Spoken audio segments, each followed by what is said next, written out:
Okay, this is a quick tutorial and a recap on the installation of a Mark V 2007 GTI catch can. You got to get the stock engine cover off. I've already pulled off a couple of bits. You've got two T20 Torx connections there. I believe they're T20, but just check and make sure. Two clips to the airbox right back here. Undo those. Also unclip mass airflow sensor right there.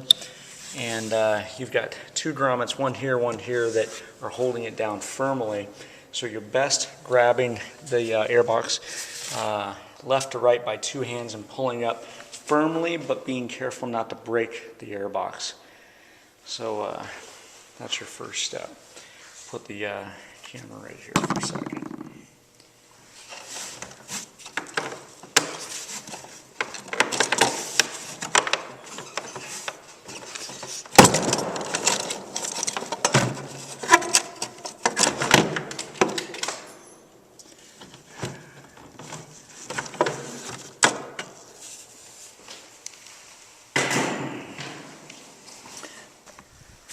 Okay, the airbox is off. Now you're looking at the engine with the catch can installed.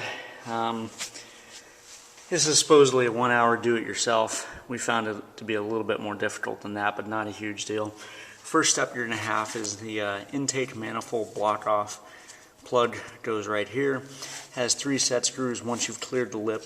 You want to put it on gently because it is a very tight fit, but it has to clear that lip. Once it's on, tighten it down, but not too tight because you're tightening metal against plastic, and put blue loctite on all 3 screws so it's secured properly. The biggest pain in the ass we had was this PVC pipe connecting to the nipple once the BSH or whatever brand you've got plate was put in place. We found it easiest to actually take the nipple off of the plate, put the breather pipe onto the nipple, and then screw the nipple back into the plate. The instructions we had were opposite of that. They wanted us to put the nipple into the plate and then put the breather in, but we ended up breaking one of the clips on the side, and it wasn't going well for us. So we put it on the nipple and then screwed the nipple with the pipe already on back into this plate. We secured everything with a zip tie here, as you can see, and the thing is on there so snug now it's not going anywhere. Be very careful. This is a high pressure fuel pump right here, and it is under pressure, so you want to be careful not to disturb anything there or mess with these fittings. Going off to the next step, you've got your 2 lines that will run to your catch can. I'm keeping the stock engine cover with the air intake, so we had trouble making the pipes turn aggressively enough to make it to the catch can, so we decided to put in our own 90-degree brass fittings, and we put hose clamps on all areas where they needed it, and we put them up here. You don't need them, they say, but we figured why not make it more snug. The only thing you've got to watch for is you don't want to pinch any lines because you're trying to keep unrestricted airflow. So we've got a little bit of pinch here, but still it's flowing well enough, so we're happy at the moment, and the idle's not affected. These 2 lines can either go top to bottom since the baffle runs down the middle. That's basically what you've got.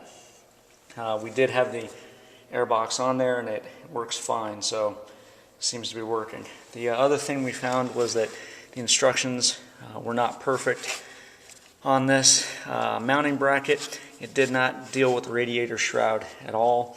It connected down here and connects very firmly, but it left us with the only option of using a 90-degree brass fitting in order to make the turn easier for the tubes. So that's about it. Based on the research I've done, all these direct injection engines, especially turbos, have problems with valve carbon buildup. You've got 3 options to try to fix the problem. One being You pay somebody $300 to $500 every 50,000 miles or so, and they'll take the valve cover off and clean the valves, which is very effective. I think it's too expensive. Your next option being you could do water methanol injection, which is going to spray the water methanol injection solution through your intake tract onto the valves, which will clean it up nice. I've heard that it keeps the valves very clean from some other people on the forums, but I don't want to go water meth at this point. Your other option is the catch can, and it's getting mixed reviews from what I can tell, but people are seeing that you're actually collecting stuff that you definitely don't want back into your intake on your valves, so it seems to be the best solution for catching some of the carbon buildup that's going to the valves, as well as it fixes the PCV valve issue that a lot of Volkswagen and Audi owners are experiencing. So anyway, that's the quick tutorial I've got for you. Enjoy.